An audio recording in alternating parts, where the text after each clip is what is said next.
Hey guys, Steve Welcher with Beeman Toyota in Nashville. So you're buying your new Toyota and maybe your salesperson doesn't know to tell you this, but wanted to show you something that's really cool if you have a push button start. Now, not all of them that have a push button start have this feature, but you can kind of tell a little bit if you actually look and you see like a little indentation right there. Sometimes there's two lines. It's on the bottom, on the top. Sometimes it's over here. You know, on a Prius or whatever, it have a little sleeker door handle, but it's on the outside. But you'll always see it at the very front of the handle, on the top and on the bottom, and you can touch that. You just heard that beep. I just locked the door. So as long as this key is within 3 feet of the door, it'll lock the doors, right? So that's not the best part. The best part is I still have that key in my hand, and you'll see as long as I don't touch the back of it, that door is locked and that door is locked back there, right? And now this one didn't matter if I touched the back of it or not because it doesn't have the sensor, but the front one's got the sensor. If I grab this, I just unlocked it. You heard the beep. I unlocked it and opened it.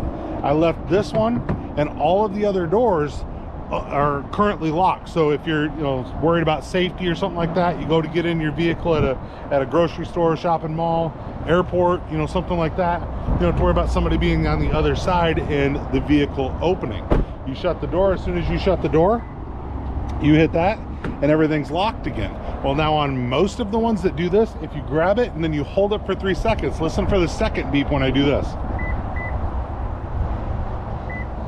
There's the second beep. So now second beep, just open the rest of the doors. So if you're trying to let everybody in, you got a bunch of people there, you don't have to like open the door and then try to remember where your unlock button is, which always seems to be, take 20 minutes to find out where the unlock button is, no matter what car you own or how long you own it, right? But you don't have to do that. You can do it that way. The other thing you do is obviously as you go and you lock it like that, now all the doors are going to be locked. It's going to set you back up again to where you have about a 1.5 second delay to where you can't open it if you have just locked it like that, right? So the other thing that it will do is, let's say that you've got one of these doors open or a key inside the vehicle or something like that, and you go to hit it, it's going to give you this long tone. All right, that long tone is going to tell you that the vehicle, for whatever reason, is not ready to be locked. So you come back, you shut that door, it just let me lock it. So that's just part of the way this smart key system works. There are some vehicles that have it on all the doors. There are some vehicles that just have it on a driver's door. There are some vehicles that have it on both the driver and the passenger. Most times you'll find it on the driver and the passenger door.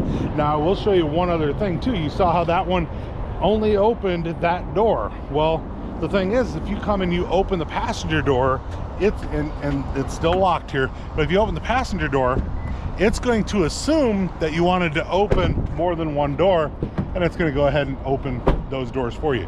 So now I will mention as well that is a settable feature, and you can actually go into the vehicle and you can set which doors open by going into the menu on the vehicle here. So what I'll do is I'm going to show you this. I'm going to turn this on, right? And we're going to go into the vehicle settings. So we're going to let the radio come up. So once I'm right here, I'm going to go into settings, which is right there. And I'm going to scroll down to vehicle customize. You scroll all the way, it'll be right on top. Vehicle customize. Now lights, door control, utility.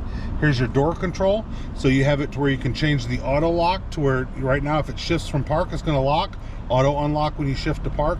2-press unlock is if you hit the unlock button on the key fob once, it does the driver's door. Twice does every other one. Lock when door open. That just basically means that if the door is open and you're not ready, but you hit the key fob and you lock it with the key fob, it'll let you lock it. It'll lock the last door when it closes.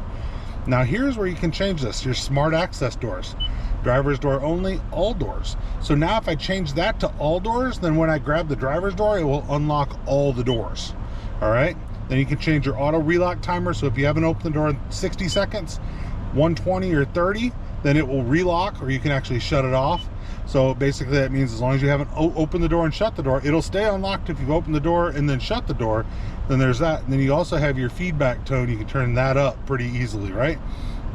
But that is all the ways to actually customize it. So that is how you can use the smart key system and how you can customize it. And realistically, as long as it looks like that kind of a system, no matter whether you're in a Camry, a Corolla, a Tacoma, a Tundra, they're all going to work the same. This is a newer Toyota thing. It's on the Toyota 21mm system, which is the, like I said, as long as you, if it looks the same as this, it will work the same as this. That's the easiest way to try to put it. But Steve Welch with Beaman Toyota in Nashville, showing you your smart key system on this new Tacoma and several other Toyotas. You guys have a great day. I'm going to talk to you soon.